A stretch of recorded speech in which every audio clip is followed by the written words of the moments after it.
Après un premier round acharné, ponctué de répliques recyclées façon Mercedes d'occasion basse émission, Raoul Edebo a déjà cramé 80% de son stock de punchline. Sur le bingo communiste, on a coché taxer les riches, les milliards de dividendes, et bien sûr le classique mettez-vous à la place des travailleurs et des travailleuses. Paul Magnette, quant à lui, reste solide sur ses appuis, enchaînant les low kicks contre les milliards de bénéfices des banques et des entreprises. Yvan Verhoekstraete, toujours en train de fixer un point invisible dans le vide, probablement un poste ministériel imaginaire. Quant à Georges-Louis Boucher, lui, il tourne autour de ses adversaires avec une garde bien serrée. La défense de son programme est propre, dommage que même ses alliés n'y croient pas. Ah, et enfin, breaking news, le président des colos a ouvert la bouche apparemment. Dommage, j'ai pas écouté et je m'en fous. Mesdames et messieurs, accrochez-vous, la deuxième partie du débat des chefs commence dans un instant.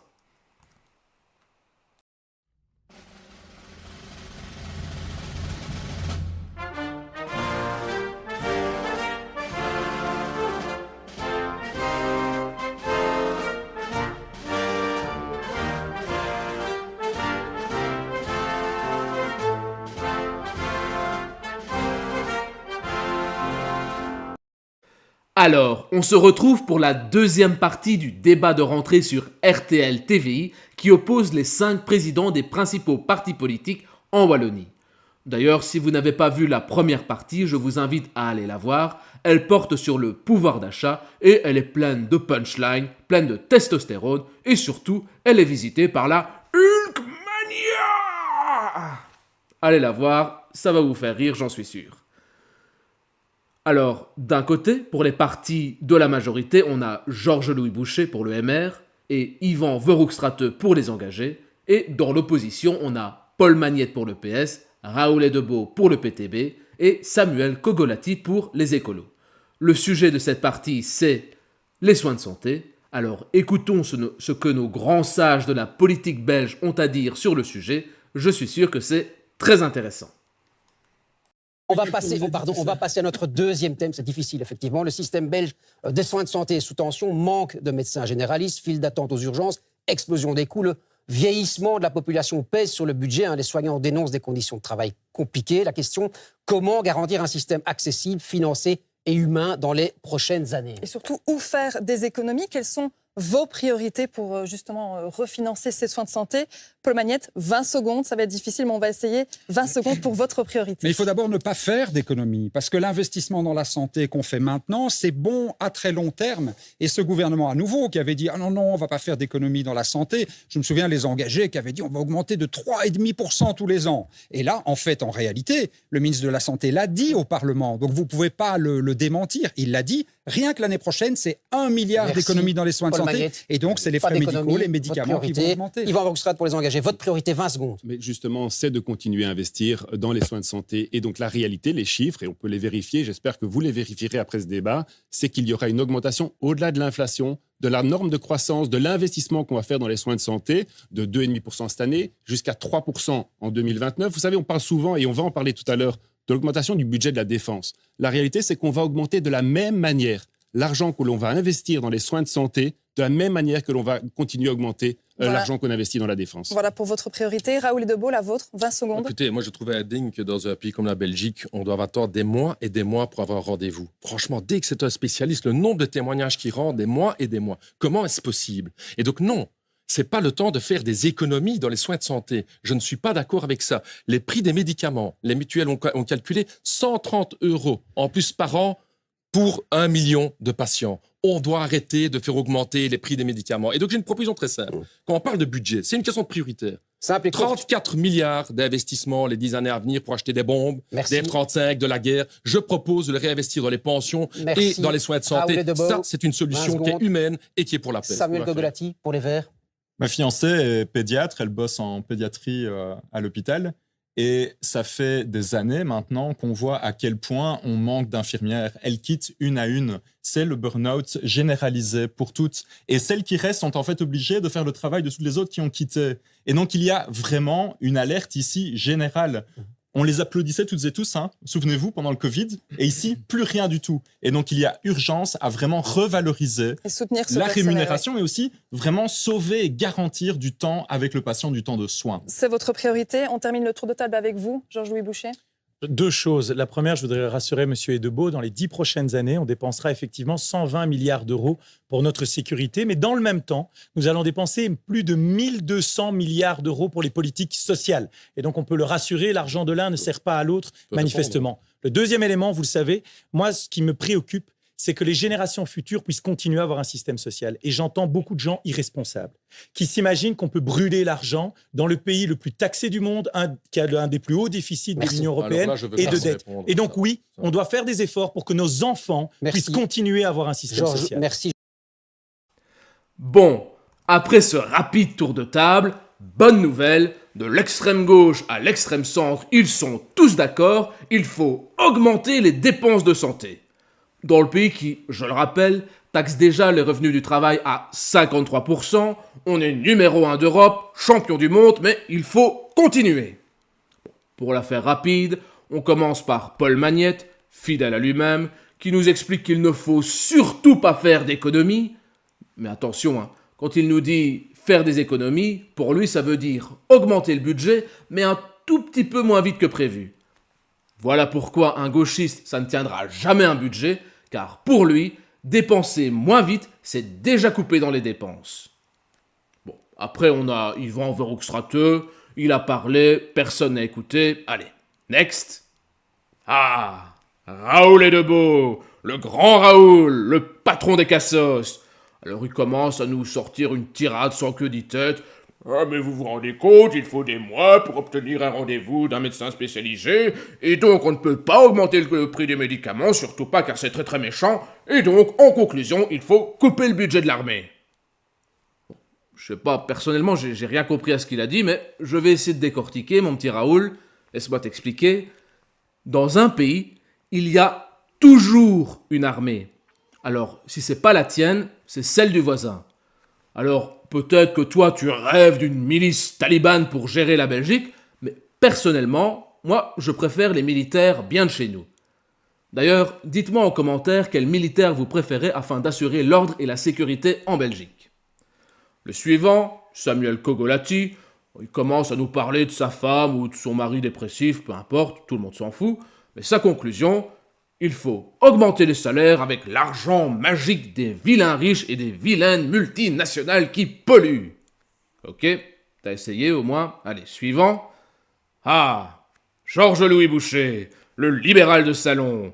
C'est très simple, lui, il assume sans sourciller, on va dépenser 1000 milliards d'aides sociales dans les 10 prochaines années, tout en reconnaissant lui-même que le système est intenable. Bravo, du grand Boucher, comme il aime le dire. Il est son propre contradicteur.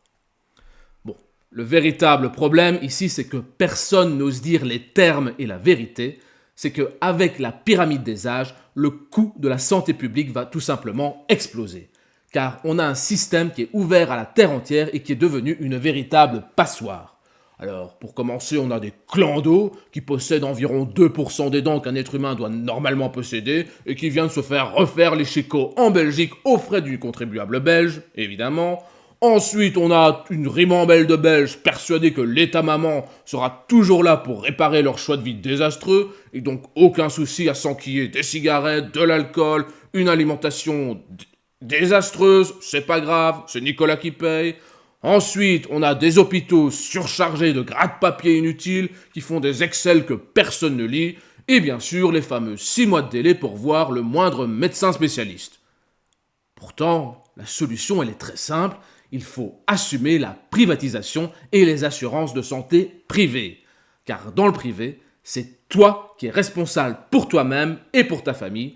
Dans le privé, le salaire des médecins et des infirmières est soumis à une logique de marché, ils sont donc payés à leur juste valeur, et dans le privé, les hôpitaux doivent se faire concurrence. Ils doivent donc innover, ils doivent donc présenter de la qualité et de la rapidité.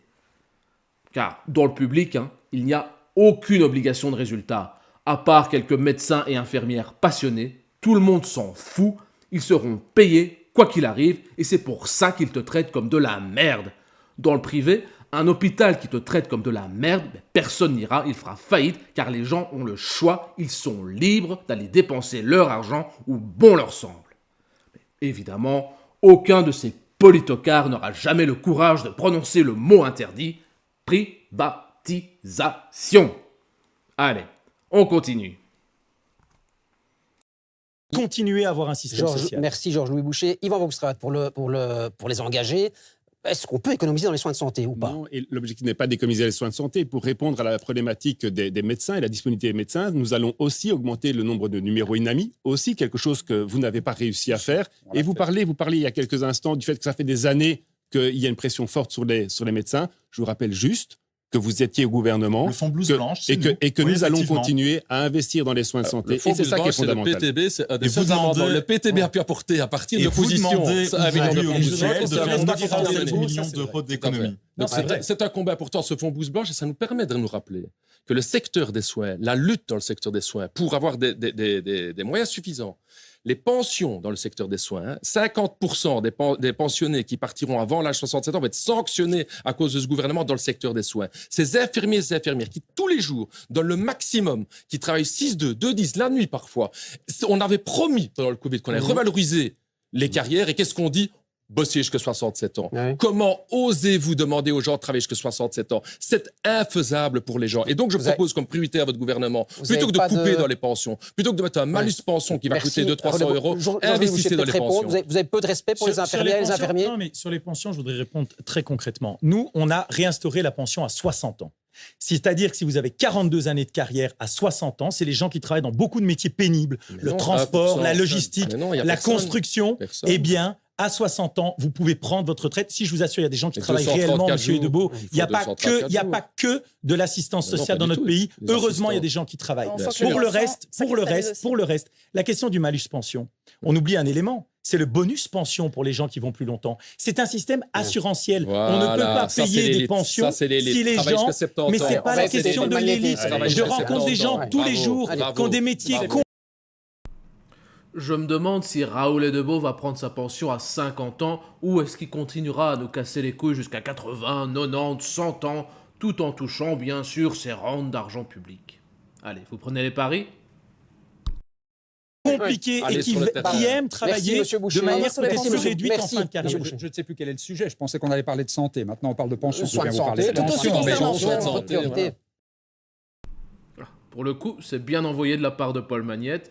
Il ressente le sujet, il apparaît comme le gars « Oh, si vous voulez, je peux changer de sujet, moi je maîtrise tout. » Non, non, sans ironie, bien joué de la part de Paul Magnette.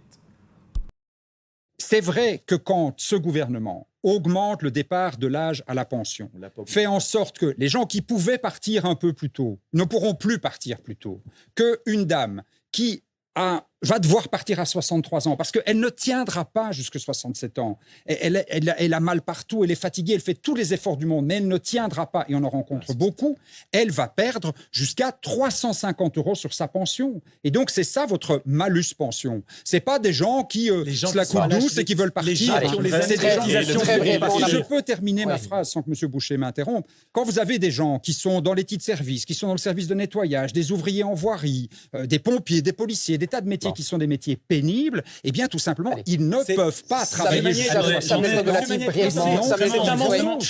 Samuel Kogolati, J'en et ai puis on aucun terminera. Et puis on mensonge. J'en terminera ai là-dessus. marre de ce combat Voilà. binaire entre le camp de l'austérité, de toujours dépenser Allez. plus. En fait, on aura beau avoir les meilleurs soins de santé au monde, tant qu'on boira des pesticides au robinet, tant qu'on mangera de la merde à échelle industrielle, très franchement, les soins de santé, le coût va simplement exploser. Ça devient Et donc, ce qu'il faut, c'est à un moment donné aussi agir à la c'est pour source ça. sur la santé Et c'est environnementale. pour ça qu'on Allez, a Yvan doublé, Roxrat, vous c'est pour ça terminez qu'on a là-dessus. doublé le budget de la prévention. Et concernant la Et vous pension, n'avez interdit aucun pesticide. Attends, on va laisser concernant, Yvan Roxrat. concernant la pension, on sait tous qu'il y avait une réforme à faire. Nous sommes les premiers à avoir le courage de le faire. Depuis que je suis haut comme 3 pommes, j'entends dire que le coût de la dépension sera intenable, insoutenable, et d'ailleurs, il va continuer à augmenter. C'est pas Le un scoop. courage. Au Mais cours c'est des fou. prochaines Vous avez dit années, le courage. au cours des prochaines années, Mais au travailler cours une des fois en prochaines années, entreprise, aller une au fois en usine cours sur vos strates, des le prochaines courage, fait années, travailler les gens. Je pense Mais que ça, ça ça, travailler plus que vous. Au Mais c'est cours des incroyable. prochaines On va années, terminer, on va terminer le là-dessus, montant, on doit je vais avancer, juste on essayer doit- de terminer ma oui, phrase. ben, Voilà. bon. Au cours des prochaines années, le montant qui sera alloué aux pensions va encore augmenter de 10 milliards d'euros. C'est juste que le courage de faire la réforme des pensions. Elle arrive Merci, trop tard. Yvan On aurait dû Roussel. investir dans On un va- fonds Ce Et pays. sera honteux le de mot de la Voilà. fin pour ce sujet en particulier. Je vous propose Bon, si vous aviez encore besoin d'une preuve que Raoul Edebo est un politocard au QI à 2 chiffres qui n'a rien à dire en dehors de ses punchlines destinées à ses shorts YouTube, financés par vos impôts, évidemment, eh bien, en voilà une de plus. On lui parle de soins de santé et il sort sa carte habituelle. Ah, mais vous osez mettre à la place des infirmiers, des infirmières. Et puis, salto arrière, pirouette et hop, il vampirise le débat pour parler des pensions. Comme ses électeurs vampirisent la force vitale des actifs de ce pays. Son discours, c'est toujours le même, celui de la gauche. Il faut augmenter les pensions, baisser l'âge de la retraite et évidemment financer tout ça avec l'argent magique qu'on va piquer aux milliardaires et aux multinationales. Bon, et en face, c'est pas beaucoup mieux, hein. L'extrême centre se pavane en expliquant que eux, ils sont courageux parce qu'ils maintiennent en vie un système qui écrase la classe active sous un rouleau compresseur septuagénaire.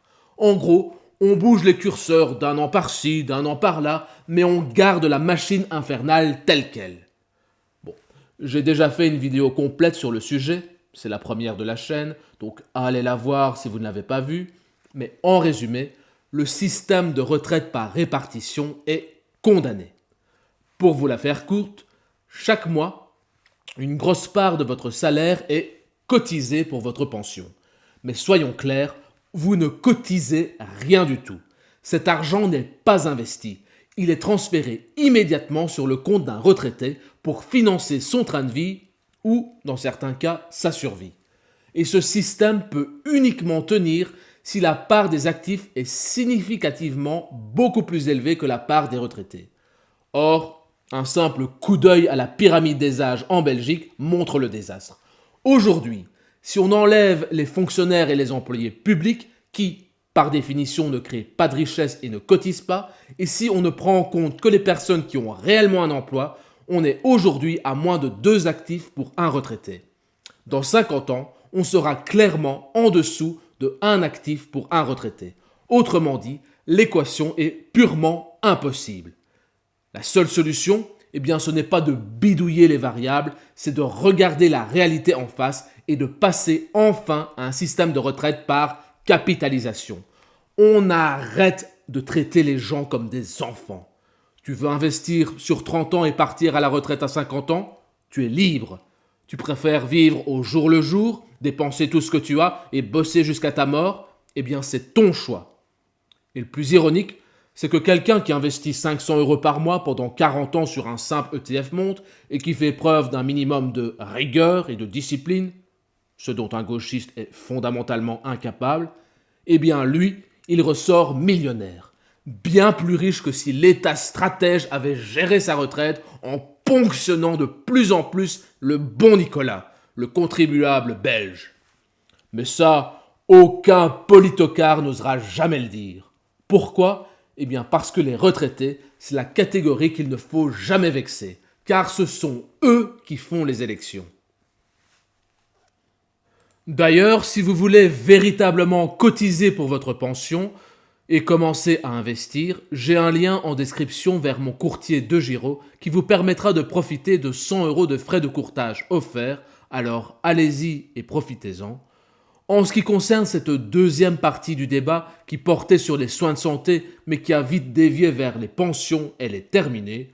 Globalement, les 5 partis politiques sont parfaitement alignés. Ils sont tous d'accord pour continuer à dilapider l'argent public dans des aides sociales, des soins de santé et à surtout maintenir le système de retraite par répartition qui écrase la classe active, qui lui fait perdre toute vision et tout espoir pour son avenir et qui surtout la maintient prisonnière de cette pyramide de Ponzi dans l'espoir qu'un jour, peut-être, éventuellement, ils pourront eux aussi profiter de l'arnaque.